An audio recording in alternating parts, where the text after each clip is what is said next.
하나님의 말씀 보겠습니다. 누가복음 1장 5절에서 25절까지 말씀입니다.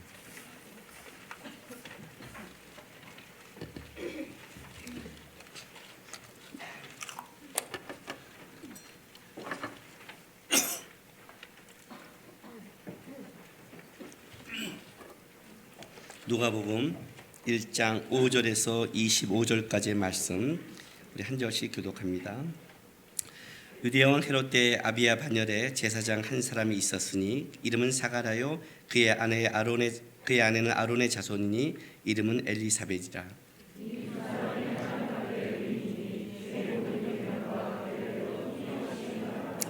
엘리사벳이 잉태를 못함으로 그들에게 자식이 없고 두 사람의 나이가 많더라.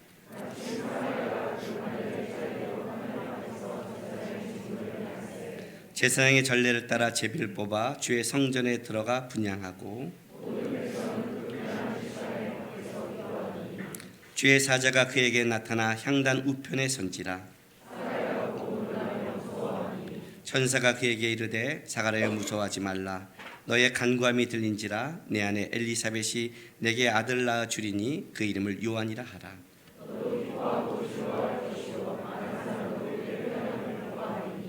이는 그가 주 앞에 큰 자가 되며 포도주나 독한 술을 마시지 아니하며 모태로부터 성령의 충만함을 받아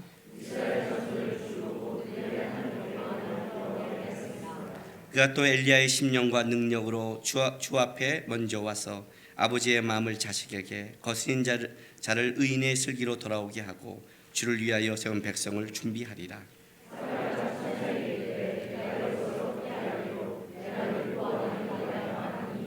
천사가 대답해 이르되 나는 하나님 앞에 서 있는 가브리엘이라. 이 좋은 소식을 전하여 내게 말하라고 보내심을 받았노라.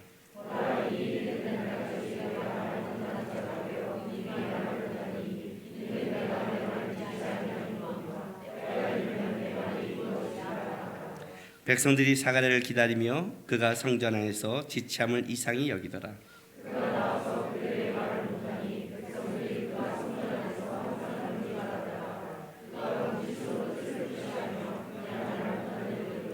그 증매의 날이 다 되매 집으로 돌아가니라.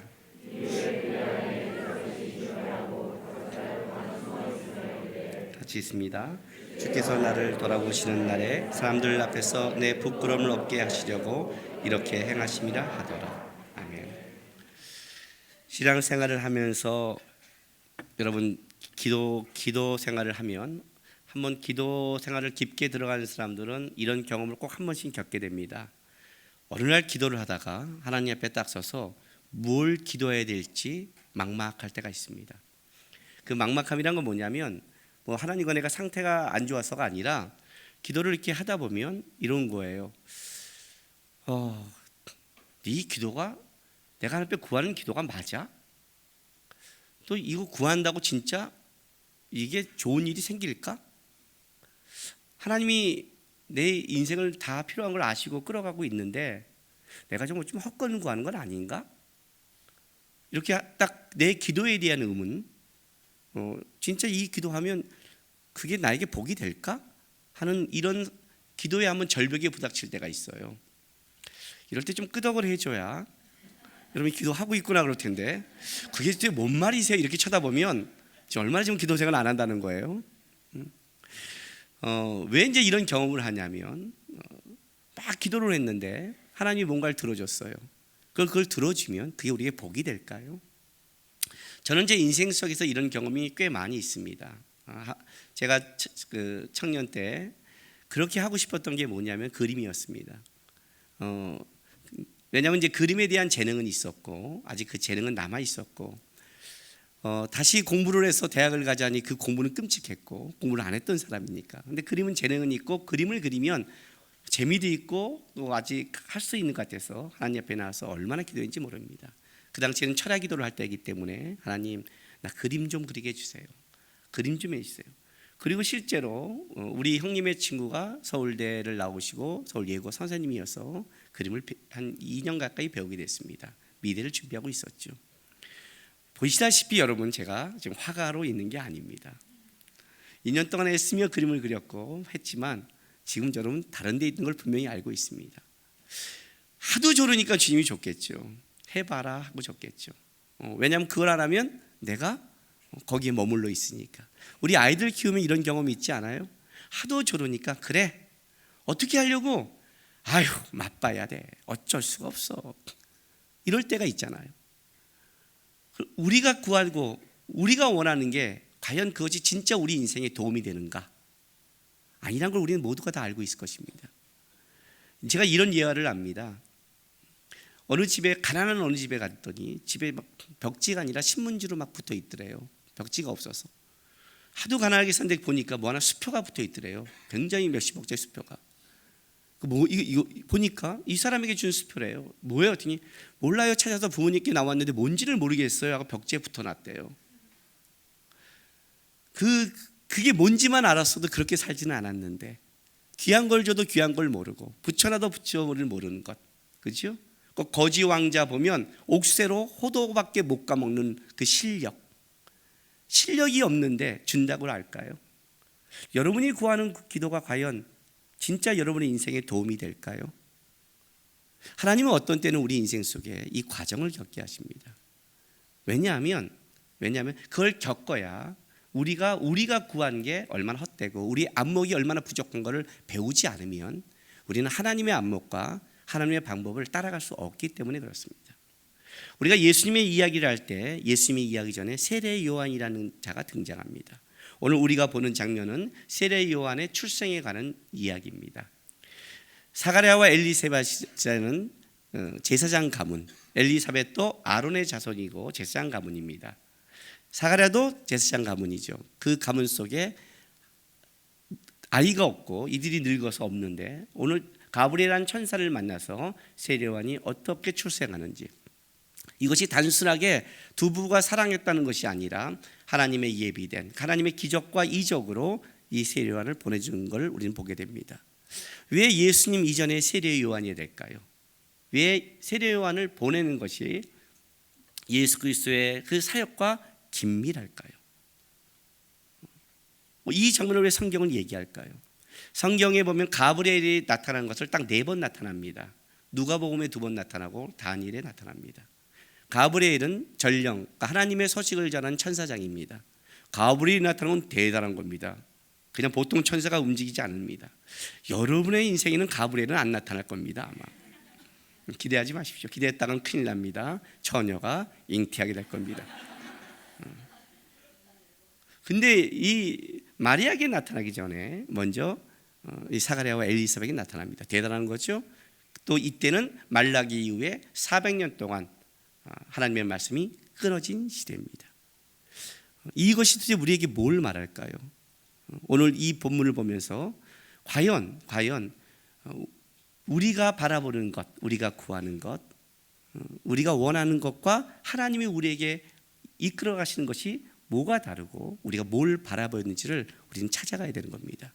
오늘 본문에 보면 1장 5절에 세례 요한의 출생을 시작해서 이렇게 시작합니다. 유대왕 헤롯 때에 아비야의 반열에 제사장 한 사람이 있었으니 이름은 사가랴요, 그의 아내는 아론의 자손이 이름은 엘리사벳이라. 아론의 반열, 제사장 반열은 총 24차 반열로 되어 있습니다.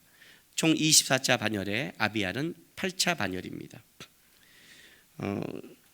이 두 사람이 하나님 앞에 의인이요 주의 모든 계명과 규례도 흠이 없이 행하더라.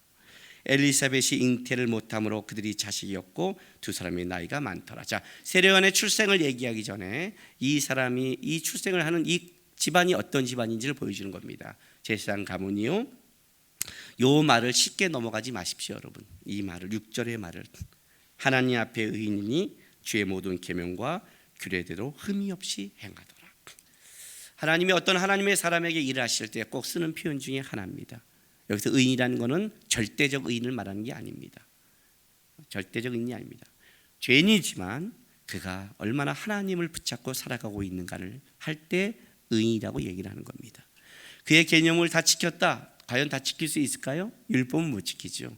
그게 아니라 그 계명을 인간의 퍼펙트가 아니라 바로 하나님의 말씀을 붙잡는 싸움을 끝까지 하고 있는 이 집안을 얘기하는 겁니다. 그 집안 안에 아이가 없는 겁니다.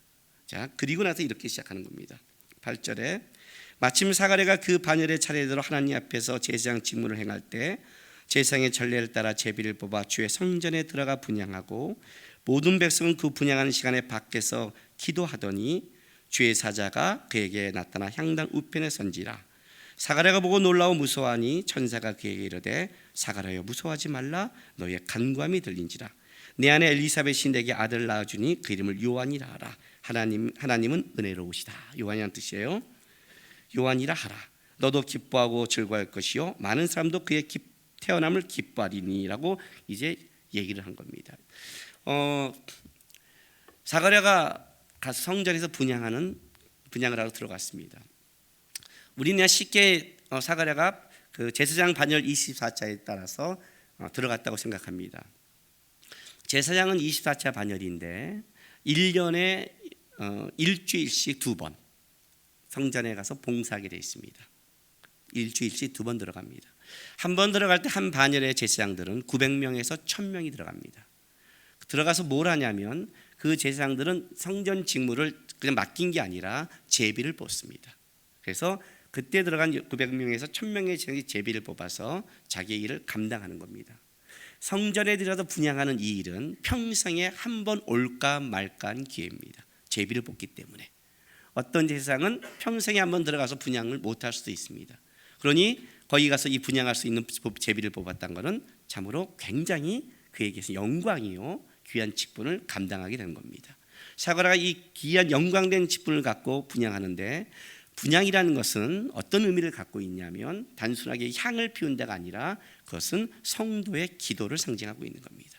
하나님은 그 향기로운 냄새를 받고 그 분향을 통해서 바로 우리 성도의 기도가 하나님께 올라간다는 것을 상징하는 게 분향입니다. 그러니까 그들은 이제 제사장은 가서 분향하면서 밖에 성도들은 기도하고 있고 그 기도가 하나님 앞에 올라가는 그것을 이제 사가랴가 맡았습니다. 자, 사가랴는 무슨 기도를 했고 백성들은 무슨 기도를 했을까요? 굉장히 열심히 기도했겠죠. 분향은 아침 저녁으로 하루에 두어 번 올려드립니다. 기도 시간은 3번 있습니다. 기도 시간은 3번 있지만 분향은 아침 저녁 2번 합니다. 이 백성들이 와서 기도하고 사가랴도 분향을 하면서 그의 기도가 하나님께 올려지고 있습니다. 어떤 기도를 했을까요? 자, 그 기도의 응답은 놀랍게도 천사가 나타나서 너의 기도를 들었고 너희 집안에 누굴 줘요? 요한이라는, 하나님은 은혜로우시다는 요한이라는 아이를 준다고 합니다. 그러면 사가랴와 엘리사벳은 아이를 위한 기도를 했을까요? 지금 응답을 보면 그러잖아요. 응답을 보면 알잖아요. 하나님, 지금 백성들은 위에서 뭘 기도하고 있었을까요? 놀랍게도 사가랴의 기도는 절대적으로 아이를 위한 기도가 아니었습니다. 일단 제사장은 그 앞에 가서 분향을 빌 때는 개인적인 기도가 아니라 민족을 위한 기도를 해야 됩니다. 그것이 제사장이 갖고 있는 직무입니다. 이렇게 경건하고 하나님 앞에 의인인 자가 여기서 자기 기도를, 그것도 벌써 다 늙어서 이제 애를 못 갖는 그 시점을 알고 있으면서 여기서 자기 기도를 할 일은 없습니다. 또 사가랴 또한 이 응답에 대해서 믿지 못했죠. 오늘 1장 19절 보세요. 18절부터. 사가랴가 천사에게 이르되 내가 이것을 어떻게 알리요? 내가 늙고 아내도 나이가 많으니이다. 천사가 대답해 이르되 나는 하나님 앞에 서 있는 가브리엘이다. 이 좋은 소식을 전하여 내게 말하라고 보내심을 받았노라. 보라, 이 일이 되는 날까지 내가 말 못하는 자가 되어 능히 말을 못하리니 이는 내가 내 말을 믿지 아니함이거니와 때가 이르면 내 말이 이루어지리라 하더라. 그죠? 그러니까 사실은 뜬금없는 소리죠. 제가 열심히 기도하고 있는데 하나님의 응답이 엉뚱하게 온다고 생각해 보세요. 저도 그 경험이 있었어요. 저도 제 인생 속에 저는 열심히 하나님 앞에 성경사나 기도하고 있는데 응답은 개인적으로 온 게 있어요. 궁금하죠? 말 못해요. 그거는. 그런데 깜짝 놀랐어요. 하나님 뭐예요? 이렇게 대답 자체가, 아니 지금 대화를 하면 가끔 제가 이제 우리 집사람과 대화하다가 뭐야 이럴 때가 있어요. 왜냐하면 뭘 물어요. 대답을 해요. 그러면 그 다음 대답은 거기에 연결돼야 되잖아요. 뜬금없는 얘기를 해요. 그러니까 내가 대답할 때 다른 생각을 하는 거예요. 그 얘기를 해요. 그럼 짜증이 나요. 왜냐면 난 그 얘기에 집중하고 있는데, 아이 뭐야? 근데 얼마 전에는 나한테 질문하더니 내가 대답하니까 뭐 딴 생각이 났는지 여보 미안해 하고 딱 아주 겸손해졌고 그렇게 묻는 거예요. 근데 하나님도 이런 식인 거죠. 나는 분명히 기도했는데, 그 문제를 기도했는데 다른 응답을 한 거예요. 그럼 이게 응답이에요, 아니에요? 응답이에요. 여러분 인생 속에 이제 그럴 때가 있을 거예요. 나는 여기에 집중하는데 하나님이 다른 게 오면 이게 뭐예요? 내가 이걸 원했어요? 이렇게 끌어가세요가 아니라 그거에 대한 응답이에요. 내가 그걸 모르고 있을 뿐이에요. 지나가면 그게 엮여지는 걸 알게 돼요. 왜냐하면 우리가 그걸 이루는 방법은 우리 안에 없기 때문에 그래요. 엘리사벳은 사가랴는 놀랐겠죠. 언제 자기가 아이를 구했어? 늙었고 이제 그건 내려놓은 거예요. 아마 사가랴는 이런 마음을 가졌을 거예요. 자식 때문 포기하고 죽는 날까지 제사장의 직무를 감당하고 하나님 앞에 이 민족을 위해 나는 기도하며 가리라. 나중에 볼 84년 된 결혼한 지 7년이고 84년 된 과부 안나가 성전에서 날마다 기도했듯이 아마 사가랴도 평생을, 아마 이 사가랴는 여기 안에 들어서 감격했을 거예요. 이제 늙었을 때 평생에 올까 말까한 기회를 잡았고 자기가 하나님 앞에 분양한 이 직분을 맡았다는 것은 하나님이 진짜 나의 기도를 들었구나 하는 감격 속에서 아마 그 일주일을 다시 오지 못할 기회니까 하나님 앞에 진짜 진심을 향해 기도하고 있었을 거예요. 근데 응답은 놀랍게도 사가랴의 뜻대로 아닌 이상하게 왔어요. 엘리사벳이 아이를 낳는데요. 그것도 성령으로 말미암아, 사무엘처럼, 그죠? 뱃속에서부터 나시린이죠. 하나님이 그 아이를 주겠다는 거예요. 당황스러운 거예요. 도대체 이 아이와 자기 민족을 향한 기도가 뭐가 연결되는가? 그런데 응답이 이렇게 왔어요. 1장 16절 17절 보세요. 이스라엘 자손을 주 곧 그들의 하나님께로 많이 돌아오게 하겠습니다. 그가 또 엘리야의 심령과 능력으로 주 앞에 먼저 와서 아버지의 마음을 자식에게 거스린 자를 의인의 슬기로 돌아오게 하고 주를 위하여 세운 백성을 준비하리라. 이제 이게 세례 요한을 보낸 목적이에요. 엘리야의 심령과 능력으로 주 앞에 먼저 와서 아버지의 마음을 자식에게 거스린 자를 의인의 슬기에 돌아오게 하고 주를 위하여 세운 백성을 준비하리라는 것이 세례 요한이죠. 그러니까 이 아이가 바로 예수 그리스도가 오기 전에 꼭 해야 되는 건데 이 아이가 와야만이 뭐예요? 엘리야의 심령으로 주 앞에 먼저 와서 아버지의 마음을 전해주고 이스라엘 백성을 돌아오게 한다는 것을 이제 전제하는 거예요. 그럼 여기서 이제 우리 엘리야의 심령이라고 할 때 이거를 엘리야의 심정, 엘리야의 영이 임한다고 생각하면 안 돼요. 엘리야에게 임한 하나님의 감동이라는 거예요. 이것은 엘리야에게 임한 하나님의 감동과 능력이 그에게 임할 것이라는 뜻이에요. 자, 열왕기. 왜 세례 요한이 엘리야로 갈 수밖에 없는가를 볼게요. 열왕기 상 16장 30절에서 17장 1절까지 보겠습니다. 구약 성경 545쪽.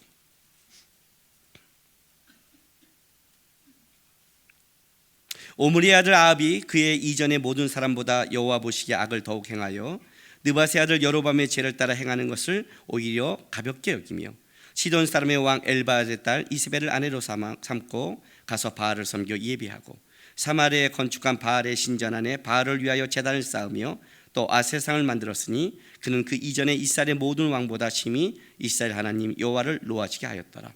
그 시대에 베델 사람 히엘이 여리고를 건축하였는데 그가 그 터를 쌓을 때 맏아들 아비람을 잃었고 그 성문을 세울 때 막내 아들 수굽을 잃었으니 여호와께서 눈의 아들 여호와서를 통하여 하신 말씀과 같이 되었더라. 길리앗에 우거하는 자 중에 디세 사람 엘리야가 아합에게 말하되 내가 섬기는 이스라엘의 하나님 여호와께서 살아계심을 두고 맹세하노니 내 말이 없으면 수년 동안 비도 이슬도 있지 아니하리라 하니라. 자, 엘리야의 등장입니다. 엘리야는요 뜬금없이 등장합니다. 엘리야는 선지학교 잘한 이런 자가 아니라 어느 순간 뜬금없이 등장했다가 어느 순간 물병거를 타고 이 땅에서 사라진 자가 엘리야입니다. 그러니까 등장 자체도 쑥 들어오고 사라지는 것도 이 우리의 시간 속에서 싹 사라지는 존재가 엘리야입니다. 선지자의 대표죠. 여러분, 나는 처음에 내가 청년 때 이 성경을 보면서 교회에 오면 선지자의 대표를 엘리야로 하는 거에 대해서 처음에는 이해를 못했습니다. 왜냐하면 물론 엘리야가 죽지 않고 사라졌고 불병거를 하지만 저는 엘리야를 보면 850명을 그 갈멜산에서 불이 내리고 죽일 때는 멋있었는데 그 다음에 행적을 보면 엘리야는 뭐 그잖아요. 그 대단해 보이지 않잖아요. 아니 어떻게 이세벨 그 여자 한 명 때문에 이렇게 도망을 가요? 40일을 도망가 그러니요? 그것도 가다가 로뎀나무에 누워갖고 또 죽여달라고 하고 또 가고 저쪽 가서 내가 열심히 특심이었는데 막 그랬더니 하나님이 또 한마디에 갔잖아요. 너 같은 자가 7,000명이다. 이 말에 갔잖아요, 엘리야가요. 그리고 엘리사 세우고 예후 세우고 그리고 사라졌어요. 아니 뭐 바꾼 것도 아니에요. 불병거가 그렇게 대단해요? 아니 그리고 하늘에서 갈멜산에 불이 내려온 게 그렇게 대단해요? 내가 생각하기에는요, 그거보다 사실은 모세가 더 대단해요. 홍해를 갈랐잖아요. 그렇죠? 아니 이해가 되지 않는 거예요. 예레미야나 이사야나 성경을 왕창 쓴 사람이 있잖아요. 이런 사람이 좀 대표가 돼야 되는 게 아닌가 했어요. 근데 왜 엘리야가 대표냐면 이 시대가 어떤 시대냐면 바로 이스라엘 백성이 가장 끔찍하게 타락한 시대였어요. 이 시대. 오늘 여기 본문에 가장 중요한 것 중 하나가 34절 말씀이에요. 그 시대예요. 그 시대. 이 시대가 누구냐면 바로 앞에 그 아합이라는 왕, 그 왕, 오므리의 아들 아합이에요. 여태까지 왕들보다 가장 죄를 극악하게 졌고 죄 짓는 걸 두려워하지 않았고 가장 정치 경제적으로는 부흥했을지 모르지만 하나님의 말씀을 버린 시대가 이 시대예요. 이세벨이라는 끔찍한 여자를 아내로 삼았고 그리고 그 시대에 하나님의 말씀을 떨어졌는데 몇백 년 동안 지켜왔던 여리고성을 재건축하지 않고는 아무도 생각하지 못했는데 이 시대에 바로 여리고성의 재건축이 시작됐어요. 우리가 여호수아에서 보다시피 알겠지만 그것은 다시는 하나님 앞에 지어져서는 안 될 성이었죠. 그건 가나안 땅은 하나님이 주셨다는 상징이 여리고성이었으니까요. 여리고성은 이스라엘 백성들의 노력과 힘과 작전으로 이긴 게 아니라 하나님의 말씀에 순종하며 그 말씀의 법칙대로 여리고성을 돌았을 때 하나님이 무너뜨린 하나님이 이 땅을 준 상징이었고 그 아이상부터 너희가 전쟁을 나갈 때 가장 중요한 원칙은 니네 힘과 니네 능력으로 싸운다 할지라도 이것은 하나님이 돕고 전쟁은 여호와께 속한 것이라는 것을 증명하는 것이 여리고성이죠. 그래서 이 성을 싸우면 안 된다고 얘기했어요. 그런데 놀랍게도 이것이 아무리 타락을 하고 아무리 하나님의 말씀을 떠나도 이것이 지켜져 왔는데 딱 바로 그 시대예요. 여기도 가장 중요한 이거예요. 이 시대에 이것이 무너진 거예요. 하나님의 말씀이 완전히 바닥으로 무너진 시대를 맞이한 거예요. 그 시대에 누가 나오냐? 디제 사람 엘리야가 나오는 거예요. 엘리야가 나와서 이런 말을 하는 거예요. 내 말이 있기 전에는 비나 이스라엘은 없을 것이다 그래요. 여러분, 엘리야의 말이 뭐 이렇게 대단할까요? 사람인데. 그러나 거기서는 엘리야의 말은 엘리야의 사람의 말이 아니라 엘리야를 통한 누구의 말이에요? 여호와의 말이죠. 왜? 엘리야는 누구를 증언하냐면 하나님의 살아계심을 증언하려고 하나님이 보낸 자란 뜻이에요. 그래서 엘리야가 보세요. 열왕기상 19장 보세요. 바알과 아세라 선지자와 싸울 때 제단을 쌓고 거기에 물을 붓고 바알과 아세라 선지자들이 거기서 열심히 자기의 신을 부르짖었지만 응답하지 않잖아요. 그리고 나서 36절 저녁 소재 드릴 때 이르러 선지자 엘리야가 나아가서 말하되 아브라함과 이삭과 이스라엘의 하나님 여호와여 주께서 이스라엘 중에서 하나님이신 것과 내가 주의 종인 것과 내가 주의 말씀대로 이 모두를 행하는 것을 오늘 알게 하옵소서.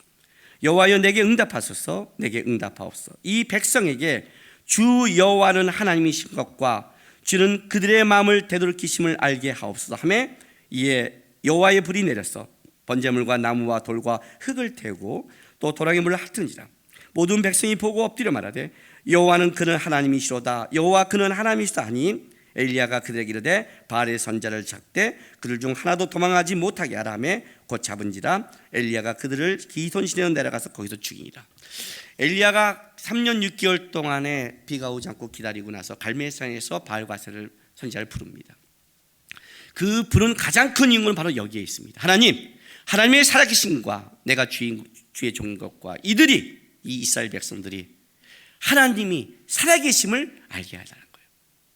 엘리야를 보낸 것은, 하나님이 엘리야를 앞서 보낸 건 뭐냐면, 하나님은 이스라엘 백성에 살아계시고 하나님은 너를 끌어가는 하나님이 존재한다는 걸, 그걸 증명하는 자가 누구예요? 그게 엘리야였다는 거예요. 그 엘리야의 갈멜산의 불로 말미암아 이스라엘 백성에게 뭘 했냐면, 하나님의 말씀이 무너진 그때 하나님은 여전히 살아계셔서 우리의 주인이고 끌어간다는 것을 보였다는 거예요. 왜 엘리야가 선지자의 대표냐면, 모든 선지자들은 선지서를 많이 썼냐 적게 썼냐의 문제가 아니라 그들의 목표는 딱 하나예요. 하나님은 주인이시고 그 하나님은 우리를 위해 메시아를 보낼 거라는 거예요. 메시아를 기다리는 거예요. 그게 선지자들이 말한 모든 공통점이었어요. 이사야도 마찬가지예요. 종의 노래가 뭐예요? 종의 노래가 오실 것이다. 우리의 죄와 허물을 위해서 그가 오셔서 지어가실 것이다. 그걸 외친 거예요. 엘리야가 보인 이 사건이 모든 선지자들이 드러낼 사건이기 때문에 바로 엘리야의 이 사건이 모든 선지자가 갖고 있는 함축된 하나의 언어라는 거예요. 그들은 다 똑같이 이걸 말하는 거예요. 하나님은 살아계시고 우리가 하나님의 종인 것과 이 백성이 하나님이 살아계심을 알게 해달라고, 그리고 그들이 그 하나님의 살아계심을 알아서 바로 하나님이 보낼 메시아를 기다리는 신앙을 갖게 해달라는 것이 바로 선지자들이 한 모든 공통적인 이야기예요. 그래서 그것이 엘리야가 대표가 되는 거예요. 엘리야의 이 말이 선지자의 모든 것이기 때문에. 그런데 오늘 예수님이 오시기 전에 바로 엘리야 같은 이가 온대요. 이게 뭐냐면 엘리야의 마음 심령이 아니라 엘리야에게 임한 강한 하나님의 영과 능력, 그러니까 엘리야를 붙잡고 끌어가는 하나님의 힘. 자, 여러분 잘 보세요. 엘리야의 심령과 엘리야의 마음, 그것과 엘리야에게 임한 하나님의 영과 하나님의 능력과 성령, 이것이 어떻게 차이가 날까요? 지금 뭔 말인지 헷갈리기 시작해요? 이 말도 되지 않아요? 예수 엘리야의 심령, 그러면 엘리야의 마음으로, 세례요한이 엘리야의 심정으로, 엘리야의 마음으로 하나님이 일을 했다 해도 괜찮지 않겠어요? 그렇죠. 엘리야가 하나님은 살아계시고 내가 하나님의 종인 것과 이 백성이 하나님의 마음을 알게 해달라는 그 엘리야의 마음과 심령으로 해도 되지 않겠어요? 우리는 신앙을 뭘로 생각하냐면, 자꾸 뭘로 가냐면 우리의 각오와 정성과 소원과 결단으로 가는 겁니다. 왜 그런 줄 아세요? 그래야 여러분이 편한 거예요. 그래야 여러분이 하나님께 뭔가 쓸모 있어 느껴지는 거예요. 그렇죠. 내가 뭔가 하나님 앞에 열심히 기도했고, 여러분이 언제 마음이 편하세요? 언제 편하세요? 11조 딱 넣을 때, 그죠? 감사한금 더 넣을 때 편하죠, 마음? 언제 편하세요? 오늘 봉사했는데 봉사 잘했어. 오늘 주방 밥 좋아. 오늘 주방 밥 좋답니다.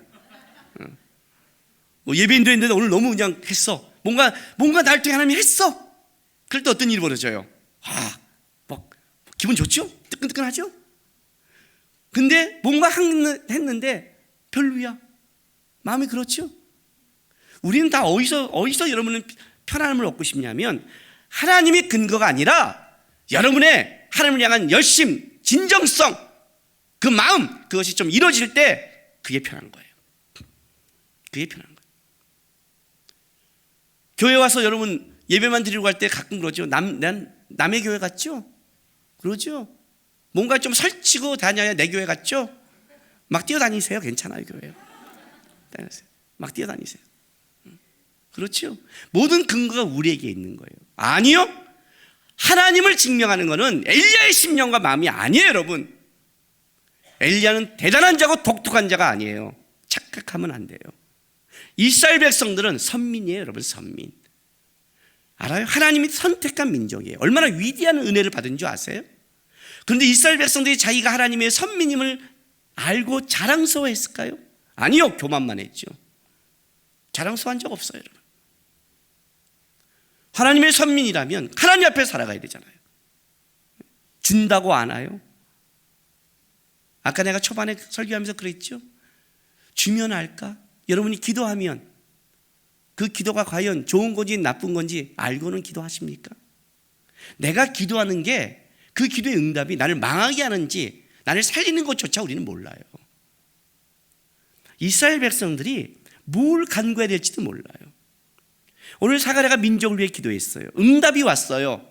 요한이라는 아들을 줄 것이다. 그 의미도 몰라요. 이게 사가랴의 실력이에요.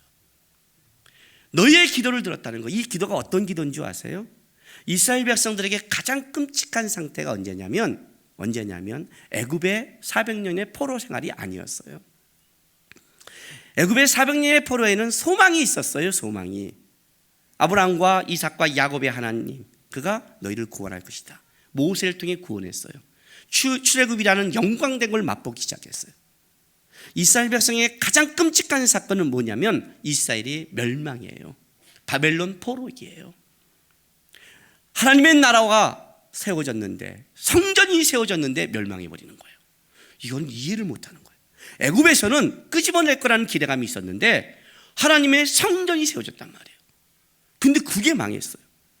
더 중요한 거는 이방인들이 뭐라고 말하냐면 너희의 하나님이 우리의 신에게 졌다는 거예요. 이해가 되세요? 하나님이 졌다는데 하나님이 그 모독을 들어요, 그냥. 그리고 그 끔찍한 소리를 들으면서 이스라엘 백성을 놔둬요. 바벨론 포로기란 이 긴 시간이었어요. 이스라엘 백성들은 헬라가 지배하고, 그리고 이제는 역사상 가장 강하다는 로마가 지배하고 있는 거예요. 벗어날 길이 없는 거예요. 너무나 긴 시간 온 거예요. 그 긴 시간 동안에 그냥 온 게 아니라 어느 순간 말라기 이후에 400년 동안 하나님의 말씀이 끊겨버렸어요. 암흑기라고 했죠. 선지자의 말씀은 끊겼고, 하나님 진짜 살아계신가? 이제 외치는 선지자도 없어요. 그런 마음이 들지 않을까요? 하나님이 우리를 포기했나? 하준이가, 우리 둘째 하준이 어렸을 때 하도 땡깡을 부리고 우기길래 우리 사람이 아주 놔둬버렸어요. 애들 하는 방법 중에 하나가 놔두는 거잖아요. 놔두니까 계속 찡찡거리고 으앙거리고 댐비다가, 그래도 모른 채 갔더니 한 4-5시간이 지날 동안 징징대다가 아무 반응이 없자 우리 하준이가 뭐라고 말하냐면 이제 사람마저 포기했어. 사람마저 포기한 거야 하고 외치더래요. 왜? 엄마가 뭐라 그럴 때는 아직 포기하지 않은 거잖아요. 이 새끼 뭐 안 줘. 근데 엄마가 말을 안 해. 처음에는 그냥 할 줄 알았더니 4시간 정도 지났어. 느낌이 이제 나를 포기한 거야? 사람마저 포기했어 그래. 대꾸했어요. 마지막 마친 게 누군지 알아요? 4시간이 지난 이후에 세례요한이 갔죠. 우리 집은 항상 우리 집사람과 부닥치면 제가 세례요한이 되고, 나랑 부닥치면 우리 집사람이 앞서 버린 자 세례요한이 돼서 아이들과 우리의 관계를 화목해 해요. 그거 사과해. 안 하면 진짜 포기해. 사과부터 해. 사과했어요. 그래서 오늘 아버지와 아들 관계로 지내고 있어요. 그때 안 했으면 아마 포기했을 거예요. 아마 이스라엘 백성이 이런 마음이 들지 않을까요? 포기했나? 이들의 간구가 얼마나 간구했을까요? 400년 동안 이 로마에서 절망 가운데, 끔찍한 가운데를 지나면서 간구하고 있는 거예요. 드디어 하나님의 때가 다가오면서 엘리야의 같은 하나님이 부어준 영과 사람으로 예수 그리스도를 준비하는 아이의 출생을 알린 거예요. 이건 진짜 빰빠라빰이죠. 왜? 참모총장 대통령 올 때 앞에서 알죠? 두두두 빰빠라빰 음악 나오잖아요. 그게 나와야 오시는 거잖아요. 여러분 안 서봤죠? 군대에서 안 서봤죠? 그 소리가 나와야 왔구나야. 세례요한이 와야 오는 거예요. 이 응답이 왔는데 사가랴는 뭐라고 그래요? 못 믿는단 말이에요. 실력이 없는 거예요. 사람의 진정과 열심 안에 어떻게 하나님의 걸 준비할 수 있다고 생각하세요? 이게 우리의 착각이에요. 신앙의 가장 큰 착각이 뭔지 아세요? 여러분의 힘과 능력으로 신앙생활을 한다는 거예요. 철야 기도하면 될 것 같아요? 성경 일독하면 될 것 같아요? 이러면 또 이 말만 딱 듣고 가서 봐, 목사님이 성경 일독하지 말랬어, 소용없대. 꼭 요거만 적용하는 보아스 남자들 꼭 있어요. 그죠? 아내들아 남편이 복종해라. 요 말씀은 어떻게 이렇게 생명같이 붙잡을까? 못해 쳐먹어가지고. 여러분의 말씀, 내가 본 성경, 내가 본 기도, 내가 본 예배, 내가 한 열심히 하나님의 뜻을 깨닫고 쫓아갈 수 없다고 성경은 얘기하는 거예요. 누가 이걸 끌어갔느냐면 이스라엘 백성이 아니라 하나님의 은혜와 사랑과 열심 가운데 끌어갔다고 얘기하는 거예요. 아버지의 마음을 전하고 싶어서 400년 동안 말씀이 없었고 하나님의 말씀을 지키지도 않았고 포로 가운데 있다 할지라도 하나님이 너희를 버리지 않았다는 거예요. 버리지 않았다는 거예요. 그럼 왜 이 기간이 필요할까요, 여러분? 왜 이 기간이 왜 필요할까요? 하나님의 것이 우리에게 되기 위해서는 우리는 시간 속에서, 역사 속에서 힘이 좀 빠져야 돼요. 힘이 좀 빠져야 돼요.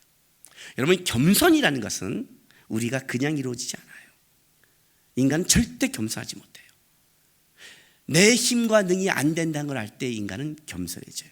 말했잖아요. 겸손은 쪼다짓을 해야만이 겸손한다. 우리가 남을 누가 이해할 수 있는 줄 아세요? 누가 이해할까요? 몰래 그 쪼다짓을 해본 사람만이 이해를 해요. 나는 우리 아이들이 거짓말이라고 하지 않아요. 우리 아내는 저보다 더 모범생이에요. 저는 모범생이 아니에요. 그래서 아이들이 거짓말할 때 나는 그게 너무나 나와 동질감을 느껴요. 이해가 다 돼요. 너가 이런 마음으로 했겠구나. 이해가 되세요? 우리 집사람은 거짓말 안 해서 이해를 못해요. 그럼 내가 거짓말 아니야 하면 왜 거짓말이 아니네? 거짓말을 했는데 거짓말이 아니에요. 거짓말이 아니에요. 연약한 자기 보호예요. 그냥 연약한 자기 보호예요. 두려운 거예요. 두려운 거예요. 그걸 습관화시키면 안 되겠지만 두려운 거예요. 그래 봤거든요. 고백하고 싶었는데 못했거든요. 두려워서. 그래서 끌고 가서 더 뒤지게 맞고 나서 알았죠. 빨리 하는 게 덜 맞는구나. 쪼다짓을 하고 깨달아서 바꾸는 거지 인간은 그렇게 못 가는 거예요. 내가 왜 여러분들을 많이 이해하시는 줄 아세요? 아시잖아요. 밝힐 수 없지만 다 해봤거든요. 다 해봤거든요. 그런데 그걸 넘어서 끌어가신 주의 은혜가 있기 때문에 성도 중에 쪼다짓을 해도 기다릴 수 있는 것은 나를 인도하신 하나님이 그를 인도하는 것을 알고 있기 때문에 그래요. 내가 청년들에게 집회하면 하는 말이 있어요. 하위 2%, 고등학교 때 하위 2% 10년을 놀고 불교 집안에 태어나 아무 능력도 없고 빚덩이 있는 집안에 태어난 나도 하나님이 쓸 수 있다면 여러분도 쓸 수 있다. 청년들아, 소망을 갖고 버텨라. 너희의 진심과 열정으로 끌어간 게 아니라 하나님의 은혜와 사랑으로 끌어가신다. 때가 되면 하나님이 일하신다는 거예요. 그 얘기를 하는 거예요.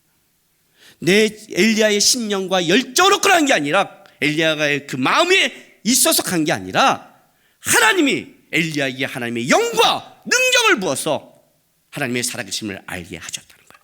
똑같이 세례요한을 보낸 거예요. 세례요한을 보냄으로 세례요한에게 하나님의 영과 능력을 부음으로 예수 그리스도의 역사와 사역을 준비하고 할 것이다. 하나님이 할 것이다. 사가랴의 가정 속의 역사인 거예요. 이해도 못하는, 이 아이가 어떤 일을 할지는 모르는, 도대체 이 민족을 위한 기도가 왜 이 노년의 이 아이 통에 일어났는지. 엘리사벳이 뭐라고 고백하냐면 자기의 부끄러움과 수치를 씻었대요. 이것이 엘리사벳이라고 생각하세요? 아니에요. 이스라엘의 부끄러움과 수치를 씻으실 거예요. 하나님께서, 하나님이 택한 이스라엘 백성들을 하나님의 은혜와 예수님을 보내서 죄를 씻으실 것이고 우리의 수치를 씻으실 것이고 그의 은혜로 우리를 끌어가실 것이다. 너희의 정성과 열심이 아니라 하나님의 은혜로 만들어갈 것이다. 그래서 세례요한을 보내서 준비시키는 거예요. 엘리야가 하나님의 살아계심을 증명했듯이 세례요한이 앞서와서 예수 그리스도의 역사와 사역을 우리에게 먼저 고백하고 알려서 예수 그리스도의 사역이 우리와 연결시키려고 아버지께서 먼저 세례요한을 준비시킨 거예요. 믿습니까? 이렇게 하면 믿는 게 아닌데, 믿는 사람은 조용히 넘어가는데. 여러분,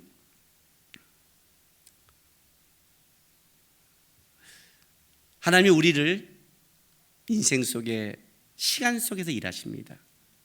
그 시간 속의 대부분을 놔둘 때가 있습니다. 400년 동안, 어떤 때는 바벨론 위에서 더 수백 년 동안 우리 과정을, 기도를, 이 간구를 들으시면서, 간구하는 자의 소리를 들으면서 놔두고 이해하지 못한 길로 끌어갈 때가 있습니다.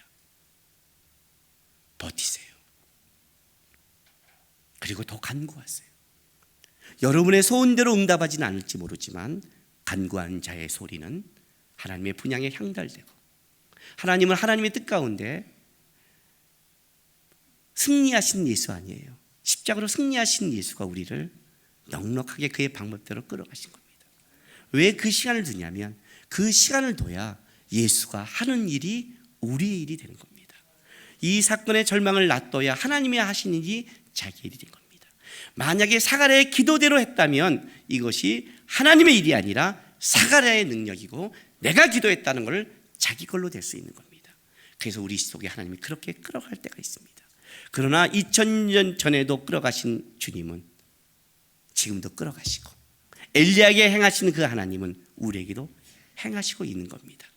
간구하는 자의 소리 기억하세요. 간구하는 자들이 있다는 것을 기억하시고, 오늘 나의 삶 속에 하나님을 붙들고 한 걸음 한 걸음 그 시간을 이어가서 세례를 통해 예수께서 일하시듯이 우리의 인생을 통해 일하시는 예수를 기대하면서 믿음으로 삶을 살아가시기를 부탁드립니다. 기도하겠습니다. 다 같이 우리 기도하겠습니다.